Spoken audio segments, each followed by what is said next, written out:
Hi, this is Cheryl Gallant, your Conservative Member of Parliament for the Halloween-ready riding of Algonquin, Renfrew-Pembroke. Mark Carney told Canadians he was an economic genius and a master negotiator. Now Carney is claiming he needs to call an election so that he doesn't have to negotiate the passage of his budget. Carney can't negotiate a deal to get the NDP to support the third biggest spending budget in history. There is nothing the NDP love more than government spending. As much as the NDP love government spending, Donald Trump loves tariffs. If Carney can't get the NDP to support more spending, how is he going to get Trump to cut tariffs? If the Liberals can't manage a minority government, why should Canadians give them a majority? Right now, the NDP is in a leadership race that looks more like a civil war. They only have 7 members of parliament. Early this month, one of those members, Leah Gazan, suggested her colleague Heather McPherson was a racist because McPherson suggested the NDP be more welcoming to people with different views. This kind of socialist on socialist rhetoric violence is common on the far left. Normally, a party leader would be able to control these disputes or at least keep it behind closed doors. That the NDP caucus has become a toxic mess means we shouldn't think of them as a real party at the moment. They're effectively 7 independent members of parliament. Between those 7 and Elizabeth May, Carney needs to secure 3 votes. If Carney can't get 3 far-left wackos to support his out-of-control spending, or to get 4 to abstain, then it's obvious the Liberals want to trigger a Christmas election. Conservative leader Pierre Poilievre sent out a tweet, and some in the Liberal-friendly media lost their minds, much the way the Liberal media went to the wall in defense of the now-deceased first carbon tax. They are once again manning the barricades to defend the American-imported slogan, diversity, equity, and inclusion. They are using every rhetorical trick in their limited toolbox, including appeals to Trump rating syndrome, the bait and switch, and good old-fashioned lying. 2 recent articles from the Toronto Star and the Hill Times are perfect illustrations of how liberal journalists deploy these rhetorical weapons. Here is how Stuart Benson starts his recent article in the Hill Times. Quote, "The Conservatives' recent attack on federal diversity and inclusion initiatives may not be anything new." End quote.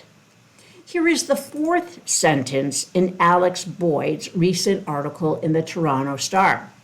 Quote, "While Poilievre has vowed since last spring to end woke ideology in the public service, this is the first time that he's mentioned diversity and inclusion specifically." End quote. Did you notice how in both quotes the reporters mention diversity and inclusion but leave out the word equity? This is the bait and switch. It's also called the Mott and Bailey defense. They take a radical position, we'll call that the Mott or the bait, and when they are attacked, they retreat to safer ground. The left say they support diversity, equity, and inclusion. When the people point out that the concept of equity is a dangerous form of racist socialism, the left pull the switch and say, "How dare you attack diversity and inclusion?" Just so any legacy journalists are watching, I'll speak slowly. Diversity is good. Inclusion is good. Equality is good. Equity is a radical far-left dog whistle for a toxic form of racial socialism that will tear apart a multicultural society. This idea of racial equity is compatible with small L liberal democracy. Our democratic system is based on the idea that you are an individual with unalienable rights and a moral responsibility for your own actions. This means that we are all equal as individuals. What equity demands is that some people be treated differently based on skin color. Equity makes this claim by pointing to differences in group outcomes and the idea of historically marginalized communities. The historical marginalization is a slippery slope. Differences in group outcomes is an absurd metric in a country that changes every day. If progressives want to improve their equity scores, all they have to do is stop taking in people fleeing from wars. What supporters of racial socialism hope is that progressive liberals will confuse terms such as equity and equality. But then the far left bully the liberal left into submission by calling them racist if they speak out against their demands. This is why journalists drop the word equity when discussing DEI. Another trick they love to tie everything back to is Trump. Some people might call this Trump derangement syndrome, but it's better to think of it as Trump rating syndrome.